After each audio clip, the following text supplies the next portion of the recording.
Sciences Po. Cet ouvrage, c'est un véritable manuel de la sociologie de l'école qui permet de rendre compte de l'étendue et de la richesse du champ scolaire. Vous y réalisez un véritable état des lieux des productions en sociologie qui se veut le plus complet possible, tout en élargissant aussi la discussion à d'autres disciplines comme les sciences de l'éducation, mais aussi les sciences politiques et l'économie.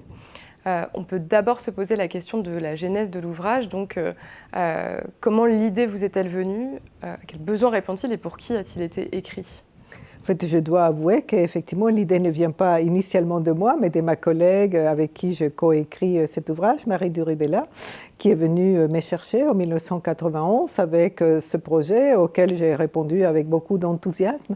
Je pense qu'à l'époque, nous étions toutes les deux conscientes qu'alors qu'en France, il y avait un débat très riche autour des inégalités d'éducation qui était lié à la publication dans les années 70 des travaux de Baudelot-Establé, aux travaux de Bourdieu et de Passeron, aux travaux de Boudon, et qu'il y avait de plus en plus des travaux en sociologie et éducation sur les enseignants notamment.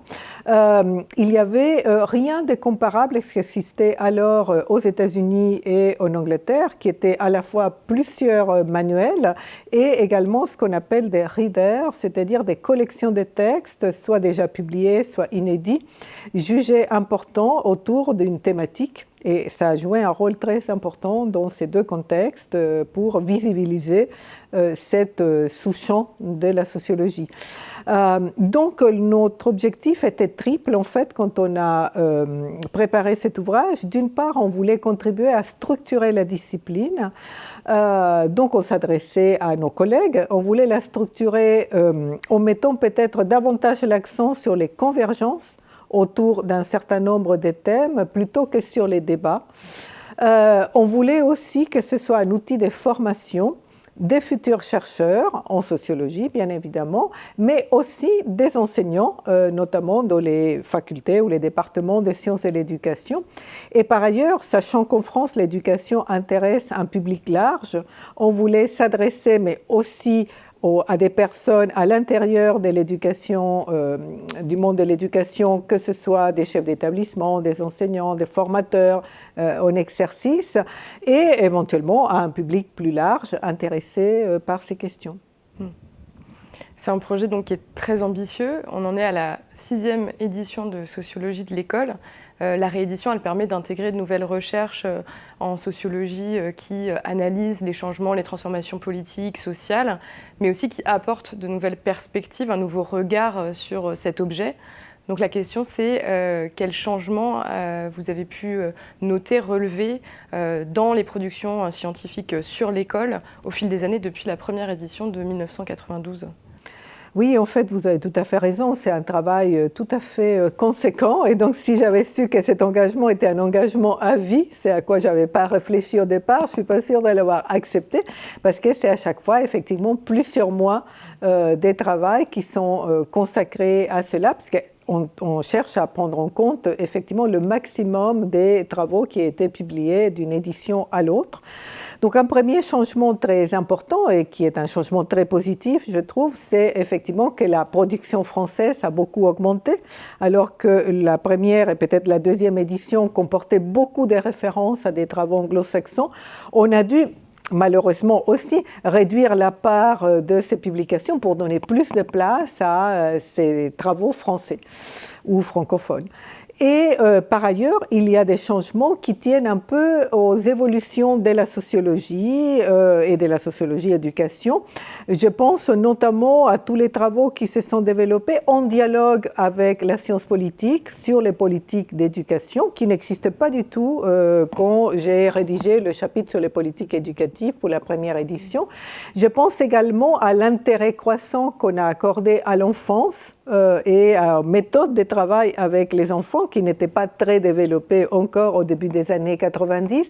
Je pense à l'attention croissante aussi portée aux jeunes issus de l'immigration ou au fait que plutôt que de porter le regard vers le bas, on a aussi porté le regard vers le haut pour s'intéresser aux élites scolaires, ce qui n'était pas du tout à la mode, entre guillemets, au début des années 90.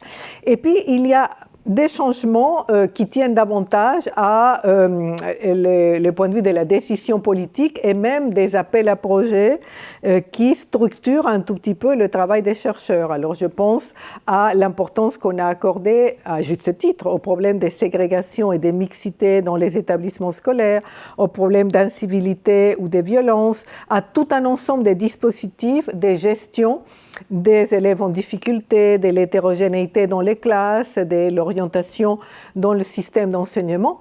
Alors, jusqu'à présent, ça ne nous a pas conduit à revoir l'organisation d'ensemble de l'ouvrage en chapitres, à revoir en partie l'organisation interne des chapitres, mais surtout à l'intérieur de chacun de ces chapitres et sous-chapitres, il y a un contenu qui a beaucoup évolué pour tenir compte de ces orientations différentes de la recherche. Du coup, l'école et l'éducation plus généralement, ce sont des sujets qui suscitent beaucoup de réactions, tant du côté des institutions politiques scolaires, du personnel enseignant, des élèves, mais aussi de leurs parents. Ces sujets se retrouvent souvent au cœur de grands débats de société, mais aussi de manière plus micro, de conflits interpersonnels. Comment vous expliquez que ce sont des sujets qui suscitent autant de réactions, qui sont aussi sensibles ? Oui, je pense qu'il y a plusieurs facteurs qui font que l'école est effectivement un sujet à la fois très personnel et très politique. Très personnel parce qu'effectivement c'est un sujet qui nous est très familier, parce que dans une société comme la société française, mais tout le monde ou presque est allé à l'école pendant un nombre d'années variable, mais il y a une familiarité avec cette institution qui n'est pas la même avec d'autres institutions sociales. Il y a par ailleurs une conscience forte, même parmi les personnes peu instruites, du rôle central que joue l'école en France, plus que dans d'autres contextes nationaux, en termes d'insertion professionnelle et en termes de mobilité sociale. Et donc, ça pèse aussi très, très largement sur le regard que l'on porte sur l'école. À cela s'ajoute le fait qu'avec l'allongement de la scolarité, les enfants et les jeunes commencent très tôt aujourd'hui leur scolarisation et la poursuivent pendant de longues années, ce qui fait qu'une très grande partie de la vie des enfants et des jeunes se passe à l'école. Et donc, il y a une centralité de l'école dans la vie quotidienne des enfants et des jeunes, mais aussi de leurs familles et de tous ceux qui les accompagnent. Et par ailleurs, il est important de souligner qu'en France, on a donné une mission politique très forte à l'école, notamment sous la Troisième République, d'intégration de la société française. Et donc tout ce qui se passe dans l'école, et notamment tout ce qui semble poser problème à l'école, est perçu comme un symptôme de la désorganisation sociale et comme une mise en cause du modèle français d'intégration. Donc il y a une attention très soutenue à ce qui se passe dans l'école. Et je dirais que pour le sociologue de l'éducation, c'est quelque chose qui est un atout et qui est agréable parce qu'on sent qu'on travaille dans un domaine qui fait du sens pour les gens, qui est important, qui est dans la lumière en permanence et qui permet de parler à toutes sortes de publics. Et j'ai beaucoup aimé dans ma carrière pouvoir le faire. Mais d'un autre côté, c'est aussi un obstacle parce qu'on parle avec des gens qui sont très convaincus du bien fondé de leur propre point de vue. Et je dis cela pour des décideurs de très haut niveau, pour des inspecteurs, comme pour n'importe quel parent d'élève qui est convaincu qu'il a sa vérité sur l'école, et défendre le fait qu'en tant que chercheur, on a un point de vue scientifique fondé sur un travail de longue durée avec des méthodes spécifiques, etc., telles qu'on les présente dans Sociologie de l'école, eh bien, n'est pas tâche facile. Ça rend notre travail assez ardu, aussi intéressant, je dirais, mais difficile.